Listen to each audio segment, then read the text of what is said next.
दोस्तों, दुनिया में जो भी इंसान पैदा होता है उसका किसी न किसी रिलीजन से ज़रूर कनेक्शन होता है और 80% लोग जिस रिलीजन में पैदा होते हैं उस रिलीजन को ही नहीं समझते हैं कि उसकी पीछे की कहानी क्या है, और बाकी जो 20% धर्म को समझना चाहते हैं, उसकी किताबों को पढ़ना चाहते हैं। और ये बहुत इंटरेस्टिंग और डेंजर पॉइंट है कि हमेशा से कुछ धर्मगुरु ऐसी किताबें लिखते आ रहे हैं जिससे समाज में नफरतें पैदा होती है और 20% लोग उन्हीं के झांसे में फंस जाते हैं और उसके बाद वो हिंदू मुसलमान करना शुरू कर देते हैं। अगर आप बहुत गहराई से इस बात को समझते हैं तो दुनिया में सबसे खतरनाक और सबसे जलील इंसान वो होता है जो लोगों को किताबों के बेसिस से उनकी माइंड को रियलिटी से दूर करे। तो इन किताबों के बेसिस पे कभी सावरकर और कभी गोडसे जैसे इंसान पैदा हो जाते हैं जो अपने ही देश के लोगों के आस्तीन के सांप बन जाते हैं। फॉर द लास्ट 1000 ईयर भारतीयों को शूद्र कहकर उन्हें अछूत बनाकर उनके पूर्वजों को लगातार एक्सप्लॉइट एब्यूज करते आ रहे हैं और ब्राह्मणवादी मानसिकता के लोग आज फिर उन्हें हिंदू कहकर चने के झाड़ पर चढ़ाने की कोशिश कर रहे हैं। ये लोग सिर्फ हिंदुत्व का चोगा पहनकर बहुत सारे गवर्नमेंट्स के हाथों बिके लोग दिन रात हिंदू मुस्लिम करते नजर आते हैं। इनमें से एक है आर्य समाज,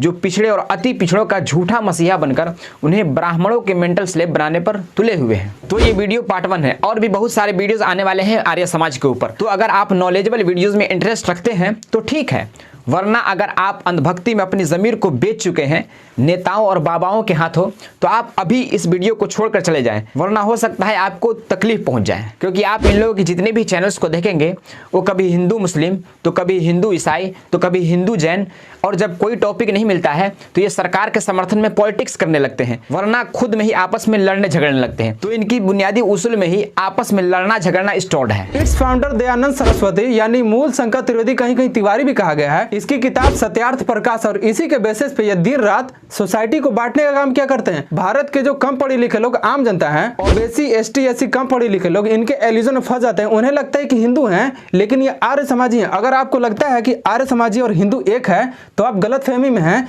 इन दोनों में जमीन आसमान का फर्क है। इन लोगों के कारनामों को एक्सपोज करने के लिए उपेंद्र कुमार बागी ने एक किताब लिखी है जिसका नाम है चुतियार्थ प्रकाश। इस किताब को जब आप पढ़ेंगे तो पूरी तरह समझ जाएंगे इन लोगों के डर्टी गेम्स को। ये आर्य समाज वाले किस तरह से इंडियन के लोगों को गुमराह कर रहे हैं रियलिटी से, कभी वेद से विज्ञान टपकाने के नाम पर, या फिर कभी जाली अफसानों की कहानी में उलझाकर उनके सामने उनके कल्चर को दबाकर उनके वर्चुअल कल्चर को कैसे लाद दी इन लोगों ने। उपेंद्र कुमार बागी जी अपनी किताब में लिखते हैं, दयानंद सरस्वती की जो पहली कमेंट्री आई थी वो मैक्स मुलर और राल्फ टी.एच. ग्रिफ्ट के बीच में आया था और पहली बार किसी विदेशी ने कमेंट्री किया था वेद का, और वो अपने हिसाब से वेद का मीनिंग को बदलता था। तो दयानंद सरस्वती मैक्स मुलर के आइडियाज को कॉपी करते हुए साइंस की जितनी भी खोज हो चुकी थी तो साइंस और मैक्स मुलर के आइडियाज के कॉम्बिनेशन से ये वेद की मीनिंग अपडेट कर देते हैं। फिर उपेंद्र कुमार बागी जी ने अपनी किताब में दयानंद सरस्वती जी के बारे में लिखते हैं कि दयानंद सरस्वती जी को संस्कृत का स भी नहीं आता था। और मथुर अथैया जो दयानंद सरस्वती की बायोग्राफी के बारे में एक बुक लिखते हैं, वो उस किताब में लिखते हैं कि दयानंद सरस्वती के फादर के शादी के 15 साल बाद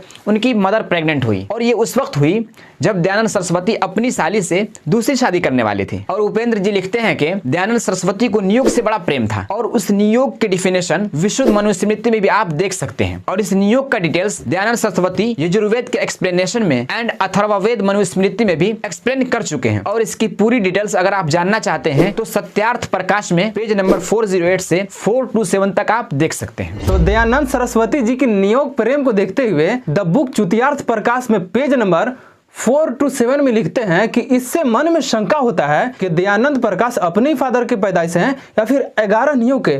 इस वीडियो में जितनी भी बातें कही गई है वो किसी के खिलाफ नहीं है, वो ऐसे लोगों के खिलाफ है जो धर्म के नाम पे नफरतें फैला रहे हैं। हम किसी हिंदू के या फिर किसी जात या फिर किसी पात के नहीं है खिलाफ, हम बात कर रहे हैं उनके खिलाफ जो आज पॉलिटिशियन के नाम पे धर्म करके और आम लोग जो कम पढ़े लिखे हैं उनको टारगेट कर रहे हैं। मैं उनके खिलाफ, मैं उन पे बात कर रहा हूं। तो मुझे एक एंगल से ना लेना कि ये मुस्लिम है तो हिंदू है।